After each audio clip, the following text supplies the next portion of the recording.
Margaret's laugh was bitter, hollow. Oh, how convenient. The grieving widow plays the victim. Her words made no sense. I wasn't a widow, wasn't grieving anything except the destruction of what should have been the happiest day of my pregnancy. But there was something in her eyes, a wild desperation that spoke of deeper pain. David's best friend Marcus, who'd been manning the grill, quietly turned off the gas and moved closer to us. He was a steady presence, the kind of man who fixed problems without drama. "Mrs. Castellano, maybe we should take this inside," he suggested gently. "Give everyone a chance to cool down." "Don't you dare patronize me," Margaret snapped. "I know what I know. A mother's intuition doesn't lie. That baby isn't my grandchild, and I'll prove it." The threat hung in the air like smoke from an extinguished candle. Around us, guests began to murmur among themselves. Some gathered their purses and made polite excuses about babysitters and early dinners. Others lingered, drawn by the terrible magnetism of public humiliation. I could feel their eyes on me, could hear the whispers that would follow me for months. "Did you hear what happened at the baby shower? Margaret Castellano made quite the scene. Maybe she knows something we don't." My mother-in-law had always been difficult, critical of my cooking, dismissive of my job teaching second grade, constantly suggesting ways David could do better. But this felt different, personal, in a way that cut deeper than her usual passive-aggressive comments. This felt like war. David finally moved, crossing the space between us in 3 quick strides. He placed his arm around my shoulders, and I could feel him trembling. "Mother, you need to leave. Now. I won't leave my son to be deceived by a... Get out!" The roar came from somewhere deep in David's chest, surprising everyone, including himself. He wasn't a man given to outbursts. He taught high school mathematics, solved problems with patience and logic, but something in his mother's words had snapped the last thread of his composure. Margaret stepped backwards as if she'd been slapped. For a moment, her mask slipped, and I saw something vulnerable underneath the rage. Fear, maybe, or grief. But it was gone in an instant, replaced by cold determination. "Fine, but don't come crying to me when the truth comes out, and it will come out, David. Mark my words."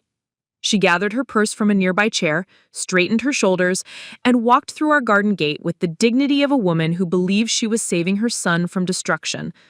The gate clicked shut behind her with a sound like a period at the end of a sentence. The silence that followed was deafening. 35 people stood in our backyard, surrounded by the cheerful debris of celebration, half-eaten cake, unopened gifts, balloons that suddenly seemed garish instead of festive. Emma moved first, beginning to clear plates with the efficiency of someone desperate for purposeful motion. Marcus started folding chairs. Others followed suit, turning the cleanup into a wordless ballet of discomfort. But questions lingered in every gesture, every sidewise glance. The seed of doubt had been planted, and I could feel it taking root in the fertile ground of gossip and speculation. My baby shower, the day meant to celebrate new life and family unity, had become ground zero for something that would change everything. As I stood there, one hand supporting my aching back and the other protecting my unborn child, I had no idea that Margaret's accusation would set in motion events that would ultimately reveal truths none of us were prepared to face. The paternity test she demanded would indeed shatter someone's world, but not in the way any of us expected. The afternoon sun slanted lower through the trees, painting our ruined celebration in shades of gold and shadow. Somewhere in the distance, a church bell tolled 4 o'clock, marking the time when my life split into before and after. Before, when I was simply Alena Castellano, expectant mother and devoted wife. After, when I became something else entirely, a woman forced to prove her innocence in a trial I never asked to face. The morning after the baby shower, I woke to the sound of rain against our bedroom windows and the absence of David's usual humming from the kitchen. He always made coffee first thing, a ritual as dependable as sunrise. But today, silence filled the spaces where comfort used to live. I found him sitting at our small dining table, still in his pajamas, staring at his phone with the blank expression of someone processing terrible news. The coffee maker sat cold and empty. Even our cat, Fitzgerald, seemed to sense the shift in atmosphere, keeping his distance from David's chair where he usually wound himself around legs and demanded attention. "Morning," I said carefully, my voice testing the temperature of the room. David looked up, and I saw exhaustion etched in the lines around his eyes. "Alena." He said my name like a question, like he was trying to remember who I was. "I've been thinking about what my mother said." My heart began its familiar dance of anxiety, the rhythm I'd grown accustomed to since yesterday's disaster. "She was completely out of line, David. You know that." "Do I?" The question hung between us like a sword. I keep replaying everything, trying to understand where this came from. My mother isn't perfect, but she's not usually cruel without reason. I lowered myself into the chair across from him, my belly making the movement awkward. 8 months pregnant, and I felt like an imposter in my own body, my own life. "So you think there might be truth to what she said?" David's silence was an answer in itself. The next few days passed in a strange suspension of normalcy. David went to work, teaching algebra to teenagers who probably sensed his distraction but couldn't name it.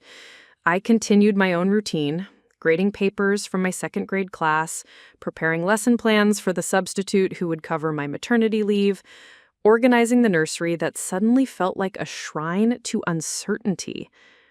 Emma called every day, offering to drive down from Portland, to bring dinner, to simply sit with me. But I turned down her offers, clinging to the illusion that maintaining routine would somehow restore normal life. My sister saw through the pretense, of course. "Alena, you can't just pretend this didn't happen. David's mother basically accused you of adultery in front of your entire social circle. That's not something you just ignore." "I know," I said, settling into the glider we'd bought for the nursery. It was supposed to be where I'd rock my baby to sleep, where David and I would take turns during those first difficult months. Now I sat there alone, surrounded by carefully chosen decorations, the mobile with tiny elephants, the bookshelf already filled with classics and picture books, the soft gray walls we'd painted together on a sunny Saturday in July. And David? How's he handling it? I closed my eyes, remembering the way he'd flinched when I'd tried to take his hand during dinner. He's struggling. Part of me understands. His mother has never done anything like this before. It's shaken his whole sense of reality. "But you're his wife," Emma said fiercely. "He should be defending you, not questioning you." That night, David came home from work with a different energy. Not exactly hostile, but determined in a way that made my stomach clench. He found me in the kitchen, attempting to make his favorite lasagna, a peace offering disguised as dinner. "We need to talk," he said, loosening his tie with quick, agitated movements. I turned off the stove and faced him, my hands instinctively moving to my belly. The baby was active tonight, doing somersaults that made my skin ripple visibly. Usually, David would place his hands there, marveling at the movement. Tonight, he looked away. "I've been doing research," he said, "about paternity tests. They can be done safely during pregnancy now. Something called a non-invasive prenatal paternity test. Just a blood draw." The words hit me like cold water. "You want me to take a paternity test?" "I think it's the only way to put this to rest, for both of us." His voice was clinical, the tone he used when explaining mathematical concepts to struggling students. "The doubt is eating me alive, Alena. I lie awake at night wondering, questioning everything. Every conversation we've ever had, every time you've been out with friends, Stop." I held up my hand, feeling something break inside my chest. "Just stop. The fact that you're even considering this tells me everything I need to know about what you think of me." "It's not about what I think of you," David said, but his words lacked conviction. "It's about proof, certainty. My mother was so sure, so specific. She's known me my entire life, Alena. She's never been wrong about people." I wanted to scream, to throw something, to make him see how ridiculous he was being. Instead, I found myself thinking about all the small moments that had built our relationship. The way he'd proposed on Christmas morning, hiding the ring in my coffee mug. The night we'd found out I was pregnant, when he'd cried happy tears and immediately started making lists of everything we'd need to buy. The weekend we'd spent painting the nursery, getting more paint on ourselves than the walls. "If I take this test," I said slowly, "if I prove that this baby is yours, what then? What happens to us, to our marriage?" David ran his hands through his hair, a gesture I'd once found endearing. Now it just looked like frustration. "We move on. We put this behind us and focus on being parents." "And if I refuse?" The question hung in the air like smoke. We both knew what his silence meant. That weekend, I drove to my parents' house, a small craftsman bungalow where I'd grown up, where my mother still tended the same garden she'd planted when Emma and I were children. Mom was waiting on the front porch when I pulled up, her weathered hands wrapped around a mug of tea. She'd always had an uncanny ability to sense when her daughters needed her. At 72, my mother had developed an economy of words that made every syllable count. I settled beside her, grateful for the familiar creak of the chains and the scent of her lavender soap. "I heard about the baby shower," she said simply, making room for me on the porch swing. "How much did Emma tell you?" "Enough." Mom's voice carried the weight of decades spent navigating family drama and community gossip. Margaret Castellano has always been a difficult woman, possessive of that boy in ways that aren't healthy. The test itself was anticlimactic, a simple blood draw, no different from routine pregnancy monitoring. The nurse explained that they would analyze the baby's DNA fragments floating in my bloodstream, compare them to a sample from David, and provide results within 5 to 7 business days. Science had made paternity testing so efficient, so routine, that it felt almost mundane to be sitting there proving my fidelity through cellular analysis. "Any questions?" the technician asked, labeling my vials with the kind of careful precision that suggested she'd done this hundreds of times. "How accurate are these tests?" David asked. It was the first time he'd spoken since we'd arrived. 99.9%, she replied. "One of the most reliable tests we perform." David nodded, satisfied with the certainty that numbers could provide. I envied him that. His mathematician's faith in data and proof. His ability to find comfort in percentages and statistical probability. My world was made of softer things. The trust between spouses. The leap of faith required for love. The intuitive knowledge that comes from carrying life inside your body. We drove home in silence, the radio playing soft jazz that felt inappropriate for the gravity of our situation. I watched familiar neighborhoods pass by, the coffee shop where we'd had our first date, the park where David had taught me to play chess, the bookstore where we'd met. Our entire relationship was mapped out in a 15-mile radius, and now all of it felt tainted by the question mark hanging over our marriage. That afternoon, while David returned to school to pick up assignments for his substitute, I called in sick to my own job and sat in our living room trying to grade second-grade math worksheets. The problems were beautifully simple.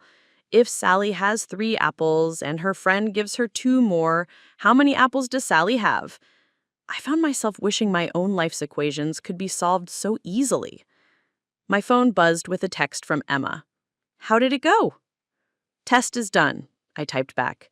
"Results in a week." "How are you holding up?" I stared at the question, unsure how to answer. How was I holding up? I was 8 months pregnant, sleeping poorly, emotional from hormones and stress, and feeling like a stranger in my own marriage. I was watching my husband struggle to believe in my faithfulness, while his mother's accusations echoed in my head during every quiet moment. "Surviving," I finally replied.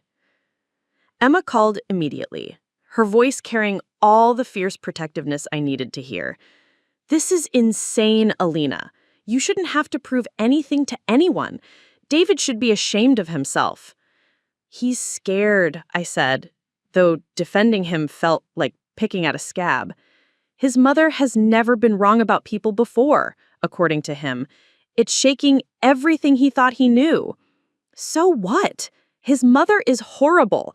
Remember when you first got engaged and she told David you were too young to know what you wanted? Or when you bought the house and she said you were moving too fast? Margaret has been undermining your relationship from day one.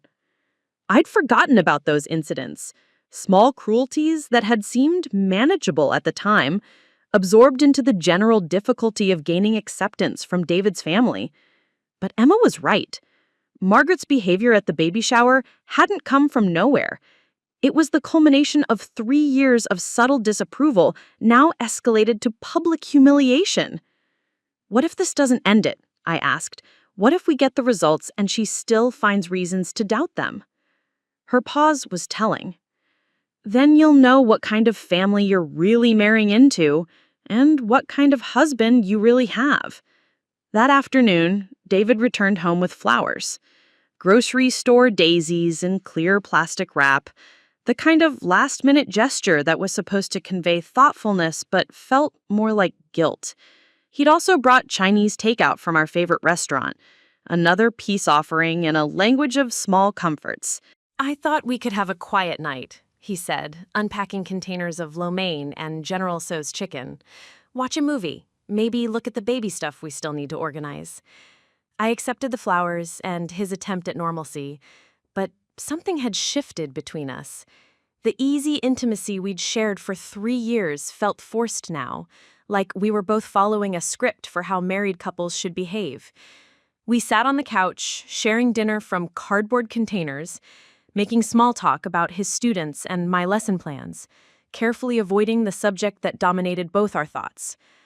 Halfway through Casablanca, a movie we'd watched dozens of times, usually with my head on David's shoulder and his hand resting on my belly, he suddenly paused the television. "I need you to know something," he said, turning to face me. "Whatever happens with this test, whatever the results are, I want to work through this. I want us to be okay." The words should have been comforting, but they carried an implication that made my chest tighten. Whatever the results are? I mean, David stumbled over his words, realizing the trap he'd walked into. I know what the results will be, but even if if there were complications or confusion, we could figure it out together. Complications or confusion? I set down my container of fried rice, my appetite suddenly gone. "David, listen to yourself. You're talking about our baby like it's a problem to be solved. You're already preparing yourself for the possibility that I've been lying to you for months. That's not what I meant." "Then what did you mean?" My voice was rising, and I could feel the baby responding to my stress with increased movement. "Your mother stood up at our baby shower and called me an adulteress. She humiliated me in front of our friends and family, planted seeds of doubt that she knew would grow and spread. And instead of defending me, instead of standing up for your wife and your child, you decided she might have a point." David stood too, his own anger finally surfacing. "My mother has known me my entire life. She raised me, protected me, guided every major decision I've ever made. When she says something with that much conviction, that much certainty, I can't just dismiss it." "But you can dismiss me." The accusation hung between us like a challenge. David's mouth opened and closed without sound, his face cycling through emotions I couldn't read. Finally, he sank back onto the couch, his head in his hands. "I don't know how to do this," he said, his voice muffled. "I don't know how to choose between my wife and my mother. I don't know how to trust my own judgment when 2 people I love are telling me different things." For the first time since the baby shower, I felt a flash of sympathy for my husband. David had always been sheltered, protected by loving parents who made decisions easy by providing clear guidance. He'd never had to navigate genuine conflict, never been forced to choose sides in a battle where both options carried devastating consequences. But sympathy wasn't enough to bridge the gap between us. She was wrong about the dates, but I couldn't find my voice to correct her. The room felt like it was spinning, the familiar walls of our living room suddenly foreign and hostile. "I did some research on Dr. Harrison," Margaret said, pulling out what looked like a printed webpage. "Did you know he's been married 3 times? Did you know he has a reputation for getting, shall we say, personally involved with his patients?" "That's not," I started, but Margaret cut me off. There have been complaints, whispered rumors in the medical community. Nothing proven, nothing that would cost him his license, but patterns that suggest a man who struggles with professional boundaries. She pulled out photographs, surveillance pictures, I realized with growing horror, images of me entering and leaving the clinic, taken from a car parked across the street.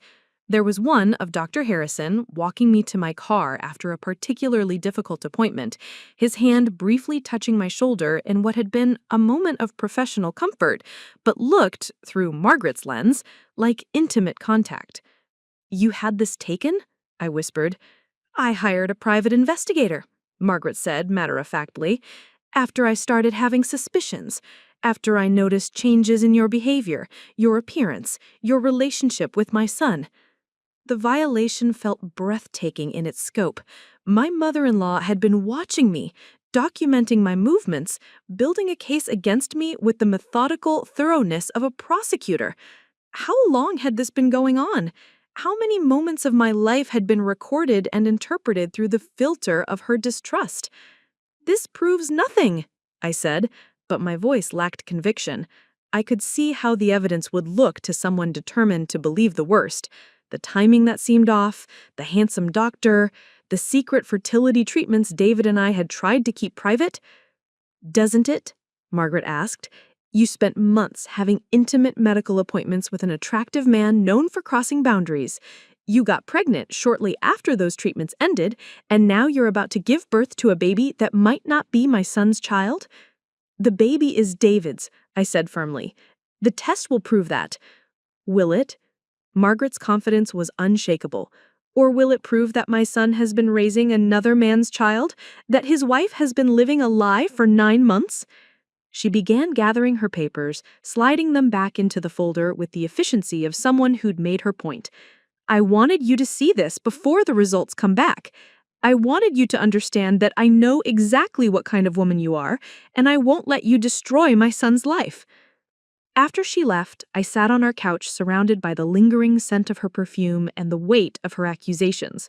The photographs lay scattered on our coffee table, evidence of a narrative I hadn't even known was being constructed.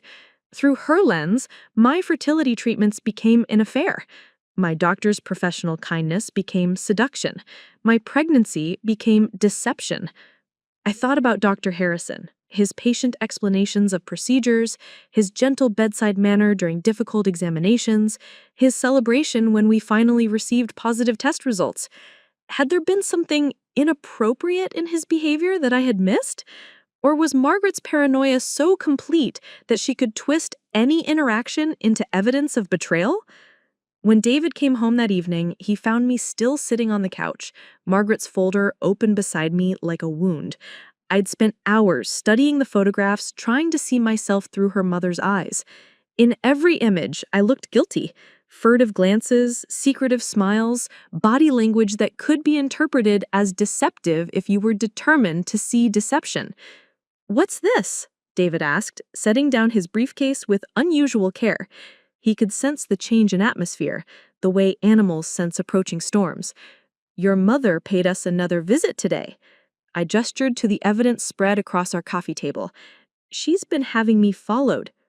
David's face went pale as he picked up the first photograph, me walking into Dr. Harrison's clinic, date-stamped 3 months ago. "She hired a private investigator?" Apparently. I watched him flip through the images, saw his hands begin to shake. "She's built quite a case against me.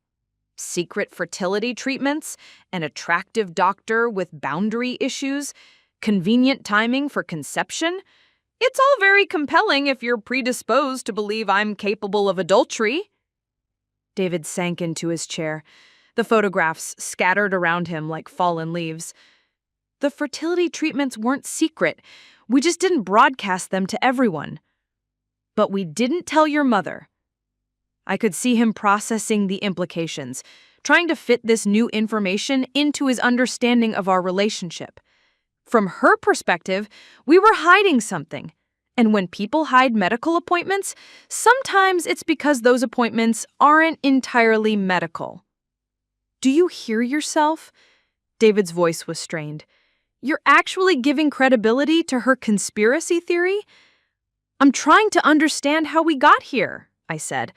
How your mother became so convinced of my infidelity that she hired someone to follow me around town. How she turned Dr. Harrison's professional behavior into evidence of an affair. David set down the photographs and looked at me directly for the first time in days. Is there anything I should know? About Dr. Harrison? About the treatments? About anything?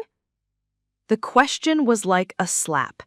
After everything we'd been through, after 3 years of marriage and 9 months of pregnancy, he was still asking if I'd been unfaithful? Still allowing his mother's poison to infect his judgment? No, I said simply. There's nothing you should know because there's nothing to know. Dr. Harrison was professional throughout our treatment. I never had inappropriate contact with him or anyone else. This baby is your child, David. The test will prove it, but the fact that you're still asking tells me you don't really want to believe it. That's not fair. None of this is fair. I struggled to my feet, my pregnancy making the movement awkward and ungraceful. Your mother has turned our marriage into a courtroom drama where I'm guilty until proven innocent. She's hired investigators to follow me around town. She's building conspiracy theories about my medical care, and you're sitting there giving serious consideration to her delusions? She's not delusional, Alena. Paranoid, maybe. Overprotective. But she's not stupid, Alena. She doesn't make accusations lightly. Then what are you saying? David ran his hands through his hair, a gesture I'd once found endearing, that now just looked like frustration. I'm saying that maybe there's something we're missing, some explanation for why she's so certain, so convinced that you've been unfaithful. The explanation is that your mother has never liked me. She's resented our relationship from the beginning, resented losing her position as the most important woman in your life. This is her nuclear option. Destroy my credibility so thoroughly that you'll have no choice but to choose between us. That's not, David started, then stopped, because even he could see the truth in my words. The silence stretched between us, filled with years of accumulated resentment and the weight of unspoken truths. Margaret had been undermining our relationship from the beginning. Subtle comments about my career, pointed suggestions about my appearance, constant reminders of David's previous girlfriend who had been more suitable for their family. I need some air, David said finally, grabbing his jacket from the closet. I need to think. He left me sitting in our living room, surrounded by evidence of his mother's surveillance and the wreckage of our marriage. Outside, I could hear him starting the car, driving away to whatever neutral space he used when home felt too complicated to navigate. The baby kicked hard against my ribs, as if protesting the stress and uncertainty that had become our daily reality. I rested my hands on my belly and tried to imagine what I would tell this child about their entry into the world, how their arrival had been preceded by accusations and investigations, how their legitimacy had been questioned before their first breath. My phone rang, interrupting my spiral of dark thoughts. Emma's name appeared on the screen, a lifeline I grabbed gratefully. "How are you holding up?"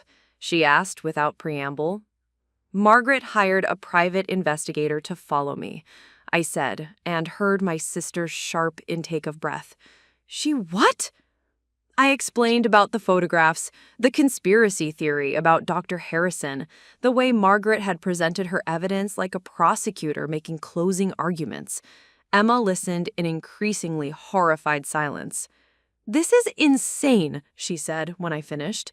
"This is stalking, Alena. What she's doing is probably illegal." "Legal or not, it's effective," I said. "She's got David questioning everything, our marriage, my fidelity, the paternity of our baby. She's managed to plant enough doubt that even I'm starting to second-guess myself." "What do you mean?" I thought about Dr. Harrison, about the moments of connection we'd shared during my fertility treatments. He'd been kind, supportive during a difficult time in my life. We talked about books, about travel, about dreams beyond reproduction and hormone schedules. Had those conversations crossed some invisible line? Had I been unconsciously flirting while David sat in waiting rooms trusting me to handle our medical care? Preparing and narrating this type of story took us long efforts and hard work. So if you are enjoying this story, please consider subscribing to our channel. Nothing happened, I said finally. But Margaret's evidence makes it look like something could have happened. And in a marriage built on trust, could have might be enough to destroy everything. The test results will clear this up, Emma said firmly. When they come back proving that the baby is David's, Margaret will have to admit she was wrong. Will she? Or will she find new reasons to doubt the results, question the laboratory, suggest I somehow manipulated the test, move the goalposts until she finds a narrative that supports her prejudices? Emma's pause told me she was considering the same possibility. Margaret wasn't someone who admitted mistakes gracefully. She was someone who doubled down, who found new angles of attack when frontal assaults failed. "What are you going to do?" Emma asked. "I don't know," I admitted. "Wait for the results, hope they're enough to save my marriage, try to figure out how to forgive my husband for not trusting me, and how to protect my child from a grandmother who sees them as evidence of their mother's sins." After we hung up, I sat in our quiet house, listening to the sounds of evening settling around me. Neighbors coming home from work, children playing in distant yards, the ordinary rhythms of families who weren't questioning each other's fundamental honesty. Somewhere out there, David was driving through familiar streets, trying to reconcile the woman he'd married with the woman his mother insisted I was. I thought about the baby moving inside me, already caught in a conflict they had no part in creating. This child would be born into a family fractured by suspicion, raised in the shadow of accusations that had nothing to do with their innocent existence. They would grow up knowing that their grandmother had questioned their legitimacy, that their father had demanded proof of their parentage. The injustice of it overwhelmed me. My baby, our baby, deserved better than this. They deserved parents who trusted each other, grandparents who celebrated their arrival, a family united in love rather than divided by doubt. But wanting something and getting it were different things entirely. And as I sat alone in our living room, surrounded by the evidence of Margaret's investigation and the echoes of David's uncertainty, I realized that even if the paternity test proved my innocence, we might already be too broken to heal. The damage was done. The words had been spoken. The doubt had been planted and watered until it grew into something that might be stronger than love, more durable than 3 years of marriage, more powerful than the life we'd created together. Outside, a car door slammed. David, returning from his drive, ready to face whatever came next. I gathered Margaret's photographs and slid them back into their folder, preparing for another difficult conversation in a week that had been filled with nothing else. But as I listened to his footsteps on our front porch, his key turning in our lock, I couldn't shake the feeling that we were all waiting for test results that might prove me right, but couldn't prove us whole again. The call came on a Thursday morning while I was grading spelling tests at my kitchen table. Dr. Martinez from the testing facility had a voice like warm honey, professional but kind in the way that medical personnel learn when delivering news that changes lives. "Mrs. Castellano, we have your results. Would you prefer to discuss them over the phone or would you like to come in?" My hands were shaking so badly I could barely hold the phone. "Over the phone is fine. The test confirms that your husband is the biological father of your baby.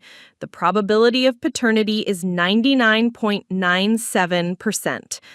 Relief flooded through me like warm water, followed immediately by something else. Anger. Pure, blazing fury at having to prove what I'd known with absolute certainty for 9 months. But underneath both emotions was something more complex. The realization that being right wasn't the same as being vindicated. "Thank you," I managed to say. "Could you send the official results to both my husband and me?" "Of course. You should receive them by email within the hour." I called David immediately, my fingers fumbling over his number. He answered on the first ring, as if he had been waiting by his phone. "The results are in," I said without preamble. "The baby is yours, 99.97% certainty." The silence on the other end stretched so long, I thought we had been disconnected. Finally, David's voice came through, thick with emotion I couldn't identify. "I'm sorry. Alona, I'm so sorry." "Sorry for what? For not trusting me? For putting me through this? For letting your mother turn our marriage into a circus?" "For all of it," he said quietly. "I'll come home. We'll talk." But talking, I was learning, was different from healing. David arrived 30 minutes later, still wearing his teaching clothes, khakis, and a button-down shirt that made him look younger than his 31 years. His face was pale, exhausted, like he had been holding his breath for a week and could finally exhale. "I printed out the results," I said, handing him the email I'd received from the testing facility. The official letterhead made it look more real, more final. David read it twice, his lips moving slightly as he processed the technical language and percentages. When he looked up, his eyes were bright with unshed tears. "I never really doubted you," he said. "Not in my heart." "Yes, you did." The words came out flat, matter-of-fact. "You doubted me enough to demand proof. You doubted me enough to consider that your mother might be right about my character. She was so certain." "Stop." I held up my hand, feeling suddenly exhausted. "Just stop. I don't want to hear about your mother's certainty anymore. I don't want to hear about how confused you were or how difficult the situation was for you.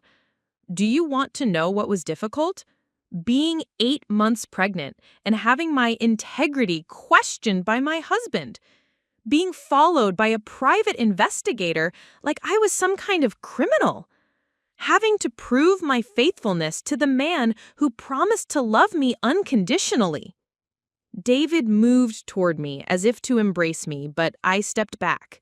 Physical comfort felt premature when emotional trust was still so fragile.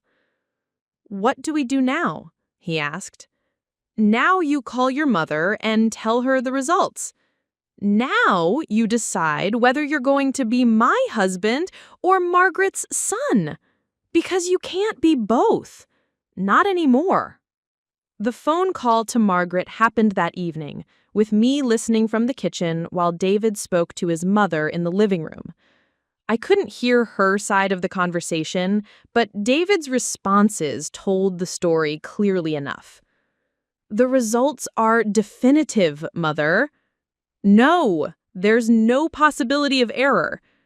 I don't care what your investigator found. This ends now." His voice grew stronger with each exchange, as if standing up to his mother was a muscle he was slowly learning to flex. But I could also hear the strain, the cost of choosing loyalty to his wife over loyalty to the woman who raised him. When he hung up, David found me in the kitchen, mechanically washing dishes that were already clean. "How did she take it?" I asked. "Badly." David's voice was hoarse. "She wants to see the results herself. She's questioning the laboratory's credibility, suggesting that modern testing isn't as reliable as people think. So she's moving the goalposts, just like I predicted." "She'll come around," David said, but he didn't sound convinced. "She has to. The evidence is right there in black and white." I turned to face him, dish towel still in my hands. "Your mother doesn't deal in evidence, David. She deals in intuition and prejudice and her absolute conviction that she knows what's best for you. These test results won't change her mind about me. They'll just find new reasons to hate me." "She doesn't hate you." She hired a private investigator to follow me around town. The words exploded out of me with months of suppressed frustration. She stood up at our baby shower and called me an adulteress in front of our friends and family. She spent 3 years undermining our relationship and questioning my character. If that's not hatred, what would you call it? David had no answer, which was answer enough.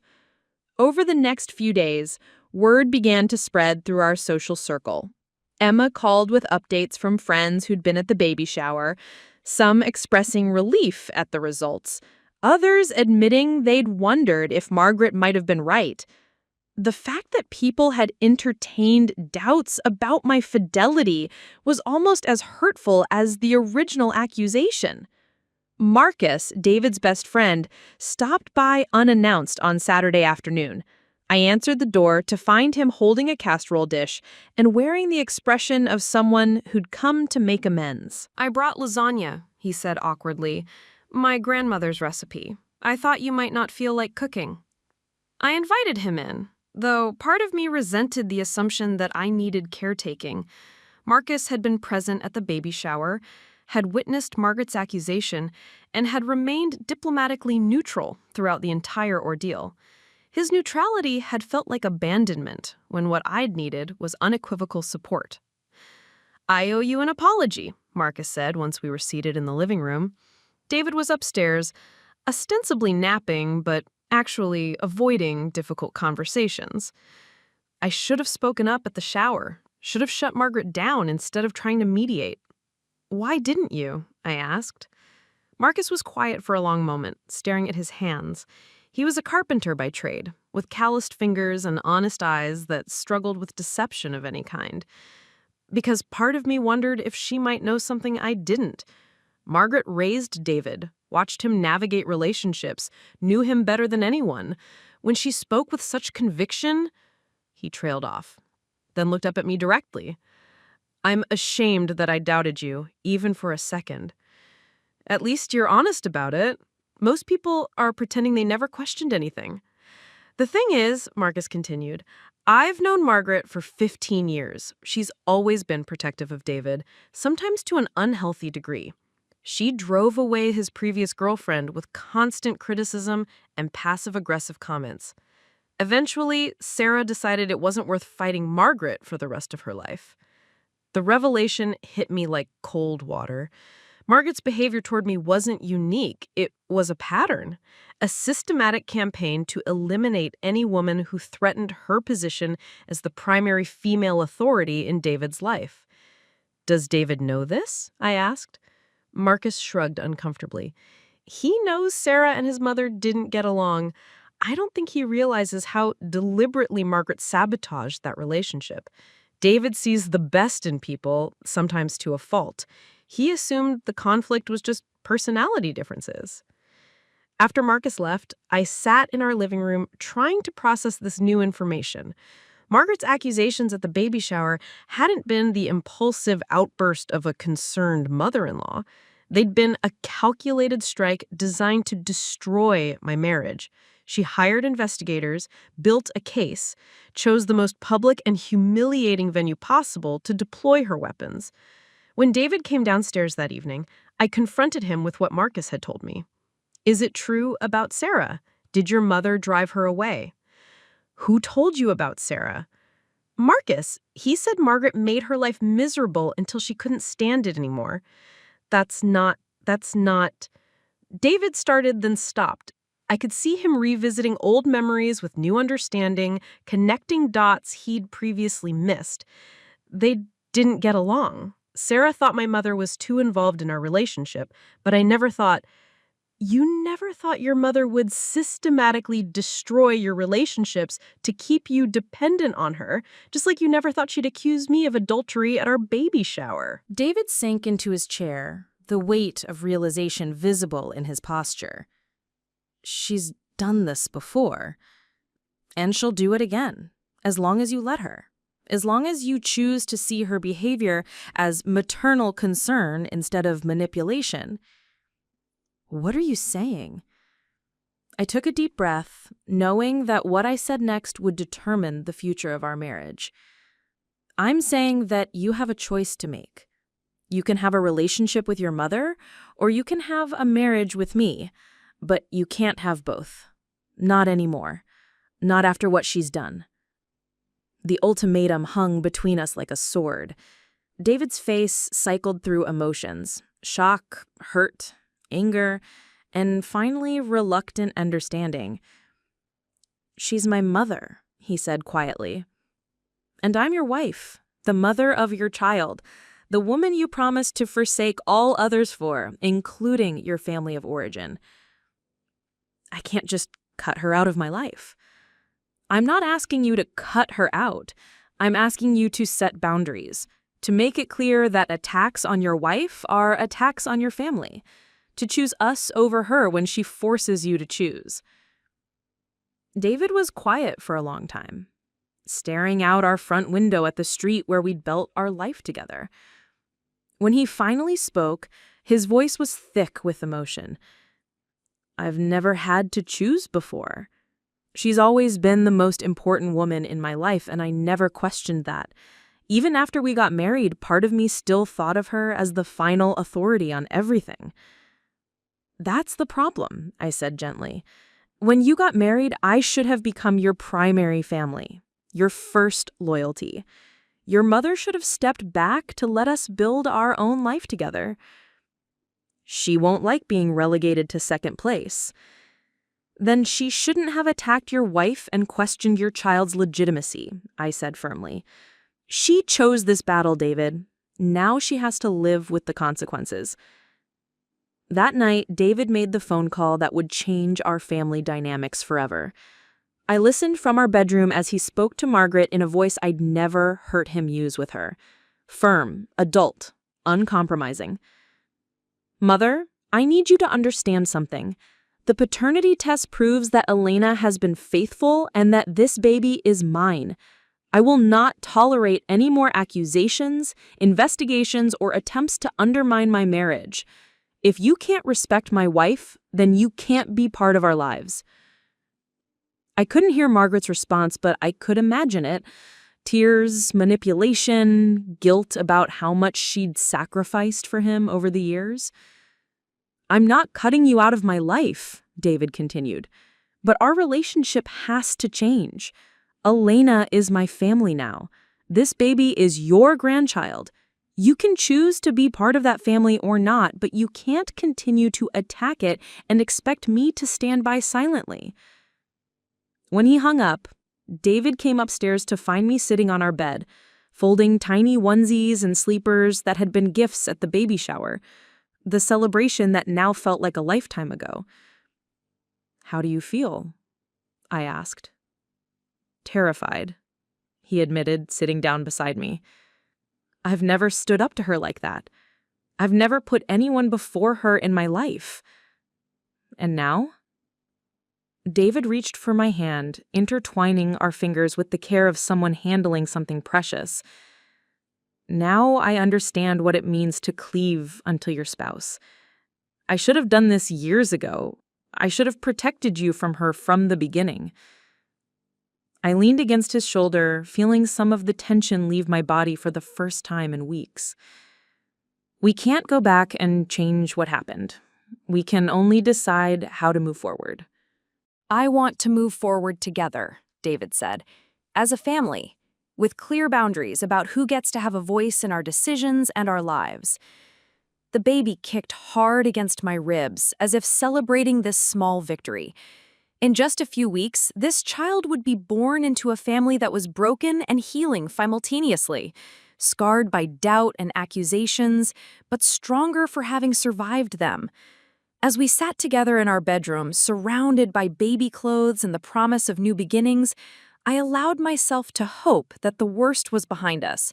The test results had vindicated me, David had chosen our marriage over his mother's approval, and we were finally united in our commitment to protecting the family we were building together.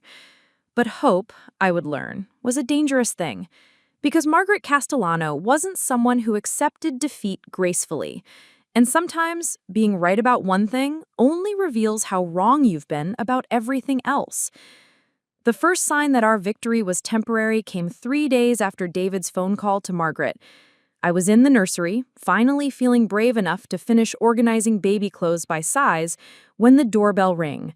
Through the window, I could see a woman I didn't recognize, mid-50s, professionally dressed, carrying a briefcase that suggested official business. "Mrs. Castellano," she said when I opened the door, "I'm Detective Patricia Walsh with the County Sheriff's Department. I need to speak with you about a complaint that's been filed." My blood turned to ice water. "What kind of complaint?" "May I come in? This would be better discussed privately." I led her to our living room, the same space where Margaret had spread her surveillance photos just days earlier. Detective Walsh sat with the careful posture of someone accustomed to delivering bad news, her briefcase balanced on her knees. "Mrs. Castellano, a complaint has been filed alleging that you've been making threats against Margaret Castellano. The complainant states that you've threatened physical violence and property damage in response to a family dispute." The words hit me like a physical blow. "That's absolutely false. I've never threatened Margaret with anything." Detective Walsh opened her briefcase and pulled out what looked like printed emails and text messages. "According to the complaint, you've been sending threatening communications via email and text message. The complainant has provided evidence of these threats." She handed me a stack of papers, and I read them with growing horror. They were indeed threatening messages, vicious, profanity-laden threats of violence that made my stomach turn. But they weren't from me. The email address listed was similar to mine, but not identical. Alena Castellano 2025@gmail.com instead of my actual alenacastellano@gmail.com. "These aren't from me," I said, my voice shaking. "Look at the email address. It's not mine. Someone created a fake account to send these messages." Detective Walsh studied the papers with professional interest. "What is your actual email address?" I showed her my phone, pulled up my email account, demonstrated the difference in the addresses. Detective Walsh made notes in a small pad, her expression neutral but thorough. "The phone number listed on these text messages," she showed me another set of documents. "Is this your number?" I looked at the number and felt my world tilt. It was indeed my phone number, or one digit different. Close enough to seem legitimate, different enough to provide plausible deniability for whoever was behind this campaign. "Someone is impersonating me," I said. "Margaret is setting me up." "That's a serious accusation, Mrs. Castellano. Do you have any evidence that Mrs. Castellano would fabricate threats?" I thought about the private investigator, the surveillance photos, the elaborate conspiracy theory about Dr. Harrison. But presented as evidence to a police detective, Margaret's behavior might sound like reasonable caution rather than malicious harassment.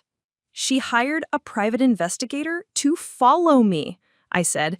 "She's been building a case against me for weeks, trying to prove that I've been unfaithful to my husband. When the paternity test proved her wrong, she needed a new way to attack me." Detective Walsh wrote everything down, but I could see skepticism in her eyes. A pregnant woman accusing her mother-in-law of elaborate frame-ups probably sounded like family drama rather than criminal conspiracy. "I'll need to investigate these claims thoroughly," Detective Walsh said. "In the meantime, I have to advise you that making threats, whether via email, text, or in person, is a criminal offense. If these messages did come from you, you could be facing charges." After she left, I sat in my living room staring at the fake, threatening messages that somehow felt more violating than Margaret's surveillance photos. Creating false evidence was a level of malice I hadn't expected, even from someone who'd proven capable of hiring investigators and manufacturing conspiracy theories.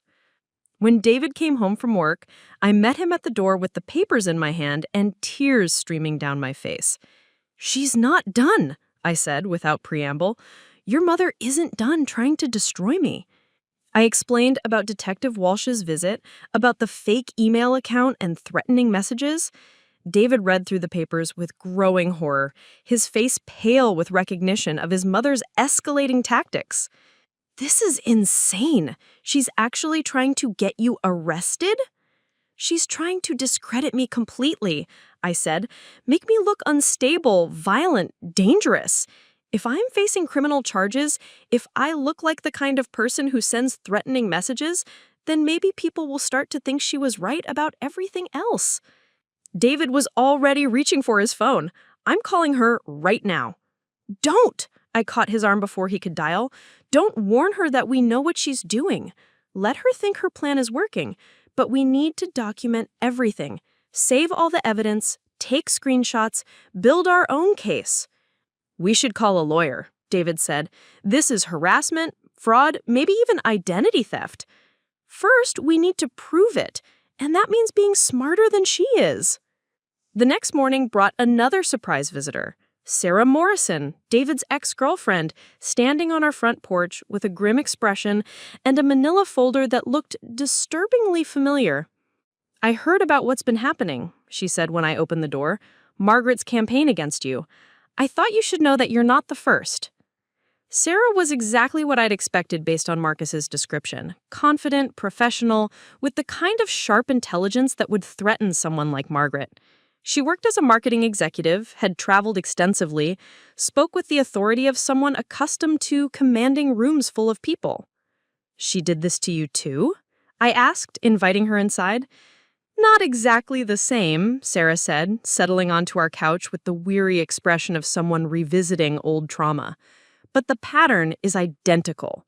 First, she tried to undermine my relationship with David through constant criticism and interference. When that didn't work, she escalated." Sarah opened her folder, revealing documents that made my blood run cold. Police reports, restraining order applications, evidence of a harassment campaign that had lasted for months after her relationship with David ended. "She accused me of stalking David after we broke up," Sarah explained. "Created fake social media accounts in my name, sent inappropriate messages to his coworkers, even filed false reports claiming I was threatening his family." "How did you prove it wasn't you?" "I didn't, at first," Sarah said grimly. "It took months and thousands of dollars in legal fees to demonstrate that the accounts weren't mine, that the messages were coming from someone else. By then, my reputation was destroyed. I lost friends, nearly lost my job, had to move to a different city to escape the rumors." "And David? Did he believe you?" Sarah's laugh was bitter. David wanted to believe me, but his mother was so convincing. She had evidence, witnesses, a paper trail that made me look unstable and obsessive. Eventually, David started to doubt his own memories of our relationship. The parallels to my own situation were terrifying. Margaret had refined her tactics over the years, learned from her previous campaign against Sarah, perfected her methods of character assassination. "Why are you telling me this?" "Because Margaret is escalating faster with you than she did with me," Sarah said. "You're married to David, carrying his child. You represent a bigger threat to her control, so she's deploying more extreme measures. The fake threatening messages are just the beginning. What do you think she'll do next?" Sarah's expression was grave. "Whatever it takes to separate you from David permanently. She won't stop until your marriage is destroyed and you're completely discredited. And she is very, very good at what she does." That afternoon, I called Detective Walsh and arranged to meet her with Sarah as a witness. Together, we presented evidence of Margaret's pattern of harassment, her history of targeting David's romantic partners, her escalating tactics of fraud and impersonation. Detective Walsh listened with the professional attention of someone recognizing a familiar pattern. "Mrs. Morrison, you're saying that Margaret Castellano engaged in similar behavior toward you several years ago?" "Yes," Sarah replied firmly. "Identical methods. Fake accounts, threatening messages, false police reports. She destroyed my relationship with David and nearly destroyed my life in the process." Detective Walsh made extensive notes, her demeanor shifting from skepticism to professional concern. "Mrs. Castellano, I'm going to need you to file a formal complaint. This appears to be part of a pattern of criminal harassment." "What about the original complaint against me?" I asked. Based on what you've shown me today, the email address discrepancies, the phone number variations, and Mrs. Morrison's testimony about similar tactics, I believe we have grounds to investigate Margaret Castellano for filing false reports and identity theft. 3 days later, the investigation took an unexpected turn. Detective Walsh called with news that would change everything. Mrs. Castellano, we executed a search warrant on Margaret Castellano's residence this morning. What we found there goes far beyond what any of us anticipated. Margaret's house had been transformed into a command center of obsession. Her spare bedroom contained detailed files on both Sarah and me. Photographs dating back years, financial records somehow obtained illegally, medical information that should have been private. But the most disturbing discovery was a collection of journals documenting her plans to protect David from unsuitable women. The journals detail her methods, Detective Walsh explained, how she researched your fertility treatments to build her adultery theory, how she contacted your doctor's previous patients to find anything that could be twisted into evidence of impropriety. She even documented creating the fake email accounts and composing the threatening messages. She wrote it all down? Apparently, she saw herself as David's protector. The journals read like mission reports, tactical assessments of how to neutralize threats to what she called David's true happiness. The most chilling entry had been dated just 2 days after the baby shower. The paternity test may have failed to expose Alena's deception, but it has revealed the depth of her manipulation. David is too blinded by infatuation to see clearly. More decisive action is required to save him from a lifetime of lies. Margaret had been planning to escalate even further, researching ways to contest the paternity test results, gathering information about having me declared an unfit mother, even exploring how to have David's parental rights transferred to her custody if something happened to both of us. When David learned about his mother's journals, he didn't speak for 3 hours. He sat in our living room reading Detective Walsh's summary report over and over as if repetition might make the words less devastating. "She was planning to take our baby," he finally said, his voice hollow. "If she could prove you were unfit or unstable, she thought she could gain custody and raise our child herself." The full scope of Margaret's delusion was breathtaking. In her mind, she wasn't destroying her son's marriage. She was saving him from a manipulative woman who would ruin his life. She wasn't stealing his child. She was rescuing her grandchild from an unsuitable mother. "How did I miss this?" David asked. "How did I not see that my own mother was capable of this level of insanity?" "Because she hid it well," I said, reaching for his hand, "and because you loved her. You can't imagine that kind of malice from someone who raised you, who claimed to want your happiness." Margaret was arrested on charges of identity theft, filing false police reports, harassment, and stalking. During her arraignment, she showed no remorse, insisted she had been protecting her son from a woman who would destroy his life. Even faced with her own journals as evidence, she maintained that her actions were justified. The judge, a woman in her 60s with steel gray hair and no patience for family drama, was unimpressed. "Mrs. Castellano, your son is a grown man capable of making his own decisions about his marriage and family. Your interference in his life has crossed multiple legal boundaries and caused substantial harm to innocent people. This court will not tolerate harassment disguised as maternal concern." Margaret was arrested for 6 months in jail, 3 years of probation, and a permanent restraining order preventing her from contacting me, David, or our future children. She was also ordered to pay restitution for the legal fees incurred by both Sarah and me during her campaigns of harassment. As the bailiff led Margaret away in handcuffs, she looked back at David with an expression of betrayal so complete it was almost pitiable. In her mind, her son had chosen a manipulative wife over her loving mother. She would never understand that her own actions had forced that choice, that her protection had become the very thing David needed protection from. I gave birth to Emma Rose Castellano on a crisp October morning with David holding my hand and tears streaming down his face as our daughter entered the world. She was perfect, 10 fingers, 10 toes, and David's stubborn chin combined with my dark hair and determined expression. "She looks just like you did as a baby," David whispered, cradling Emma against his chest with the reverence of someone holding a miracle. The delivery room was filled with people who truly loved us. My parents, Emma, my sister, not the baby, Marcus, even Sarah, who had become an unexpected friend through our shared experience of Margaret's harassment.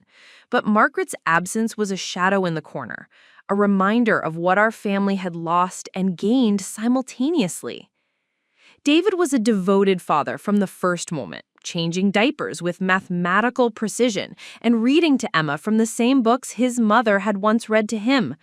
But I noticed how he sometimes paused during those bedtime stories, as if remembering that loving someone could become twisted into something destructive.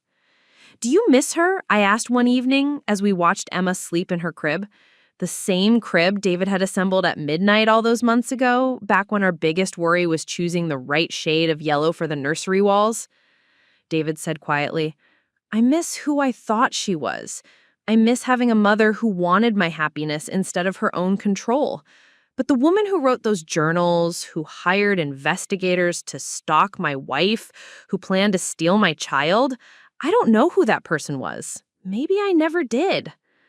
The restraining order meant David couldn't visit Margaret in jail, couldn't take Emma to meet her grandmother, couldn't maintain any relationship with the woman who had raised him.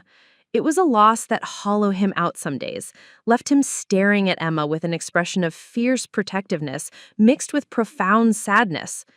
"She won't remember any of this," I said, watching Emma's tiny fingers curl around David's thumb. "She'll grow up knowing she's loved, wanted, celebrated. That's what matters." "Will we tell her about Margaret?" David asked. "When she's older, when she starts asking about her grandmother?" It was a question I'd been dreading. How do you explain to a child that their grandmother loved their father so much she tried to destroy their marriage? How do you describe the difference between healthy love and possessive obsession? I said finally, "We'll tell her the truth. Age appropriately, when she's ready, that her grandmother had problems that made it impossible for her to be part of our family safely, that sometimes people who claim to love us can hurt us in ways they don't understand." The response was silence. No angry calls, no dramatic confrontations, no renewed campaigns of harassment.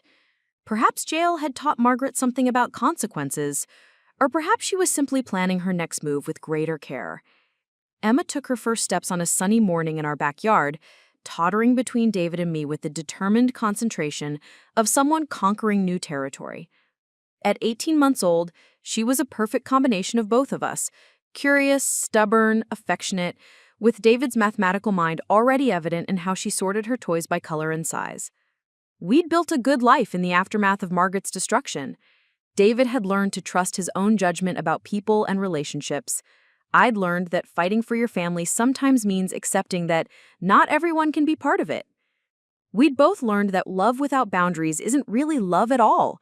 It's possession disguised as devotion. Sarah had become a regular part of our lives, a reminder that survival was possible even when someone tries to destroy your reputation and steal your peace. She was dating a kind man who understood her wariness about family dynamics and never pushed for quick introductions to parents or rapid relationship escalation. "It's funny," Sarah said during one of our regular coffee dates, watching Emma play with blocks in the cafe's children's corner. "I used to think Margaret destroyed my relationship with David. Now I realize she saved me from marrying into a family where I never would have been accepted." "Do you think David would have chosen you over her back then if you'd forced the issue the way I did?" Sarah considered the question with the honesty our friendship had been built on. "No," she said finally. "He wasn't ready then. He needed to see the full extent of her manipulation before he could break free. You got the version of David who was capable of choosing his wife over his mother. I got the version who was still trying to please everyone."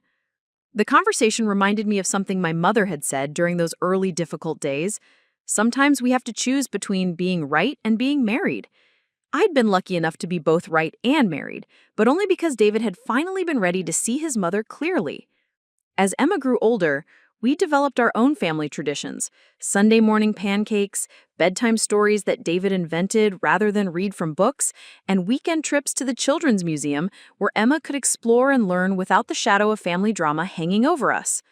We were careful about the pictures we posted online, protective of Emma's privacy in ways that probably seemed excessive to friends who hadn't experienced the violation of having their lives surveilled and documented. But we'd learned that some people view your happiness as a threat to be neutralized, and we weren't taking any chances with our daughter's safety. Margaret remained in our lives as an absence, the grandmother Emma didn't have, the family celebrations that felt incomplete, the careful screening of any older woman who showed interest in our daughter at playgrounds or grocery stores. We'd developed a hypervigilance that was probably unnecessary, but felt essential after everything we'd experienced. "Do you think she'll try again?" I asked David one evening as we cleaned up after Emma's second birthday party, a small celebration with friends who'd never met Margaret, who knew her only as a cautionary tale about family boundary violations. "I hope not," David said, "but I'm prepared if she does. I know who my family is now. I know what I'm protecting." He was different than the man I'd married, more decisive, less concerned with pleasing everyone, quicker to recognize manipulation even when it was wrapped in expressions of love and concern. Sometimes I mourned the loss of his innocence, his faith in people's good intentions, but mostly I was grateful for the man he'd become, someone capable of protecting our family even when it required difficult choices. 3 years after the baby shower that changed everything, I received an unexpected phone call. Margaret had suffered a heart attack and was in the hospital, asking to see David. The caller was Margaret's sister, a woman I'd never met who spoke with the careful neutrality of someone trying to mediate a family crisis. "She's been different since her time in jail," Margaret's sister explained. "Quieter. She's been seeing a therapist, working on understanding what she calls her protective instincts. She wants to apologize." David and I discussed it for days. Emma was old enough now to ask questions about why Daddy looked sad, old enough to sense the tension that filled our house whenever Margaret's name was mentioned. "I need to see her," David said finally. "Not for her, but for me. I need to know if she's genuinely changed or if this is another manipulation." I didn't go with him to the hospital. Some conversations needed to happen between a mother and son without wives present, without the complications of past accusations and current protective instincts. David returned home 3 hours later, looking exhausted but somehow lighter. "She apologized," he said, settling into our couch with the weight of someone who'd climbed a mountain. Not the kind of apology that asks for forgiveness or expects reconciliation, the kind that acknowledges harm without asking for absolution. "Do you believe her?" "I think she believes herself," David said carefully. "Her therapist was there. Apparently, Margaret's been working on understanding the difference between protection and control, between love and possession. She knows she can't be part of our lives, but she wanted me to know that she understands why." "And Emma?" David was quiet for a long moment. "She asked about Emma, wanted to know if she was healthy, happy, loved. When I showed her pictures, she cried. Not manipulative tears, genuine grief for what she'd lost through her own actions." Margaret died 2 weeks later, before any of us had time to process what her apology might mean for our family's future. David cried at her funeral, not for the woman who had tried to destroy his marriage, but for the mother who had raised him, who had loved him imperfectly but genuinely before that love became twisted into something destructive. Emma asked why Daddy was sad, and we told her that someone important to him had died. She offered him her favorite stuffed elephant and sat quietly in his lap while he remembered the good parts of his childhood, the bedtime stories and birthday parties, and proud moments before everything became complicated by possessiveness and fear. 5 years have passed since that terrible baby shower. Emma is now 6 years old, bright and confident, and blissfully unaware of the drama that preceded her birth. She knows she had a grandmother who couldn't be part of our family because of grown-up problems, but her world is filled with people who love her unconditionally, grandparents, aunts, friends who celebrate her existence rather than questioning it. David and I renewed our vows on our 5th wedding anniversary, not because our marriage had been in doubt, but because we wanted to recommit to each other with the hard-won wisdom of people who had survived a trial by fire. Our vows were different this time, more specific about protecting our family unit, clearer about the boundaries we would maintain with extended family, explicit about choosing each other above all others. Sometimes I wonder what would have happened if I hadn't taken the paternity test, if I'd refused to prove what should have been taken on faith. Would David have eventually chosen trust over doubt? Or would Margaret's poison have slowly dissolved our marriage from within? But those questions belong to an alternate universe. In this reality, the test results proved my innocence, Margaret's escalation revealed her true nature, and David learned to choose his wife and daughter over his mother's approval. We're stronger now, more protective of what we've built, warier of people who claim to love us while trying to control us. Emma will grow up knowing that family is something you choose as much as inherit, that love requires trust to survive, and that sometimes protecting the people you love means saying no to the people who raised you. These are hard lessons, but necessary ones in a world where good intentions can become twisted into harmful actions.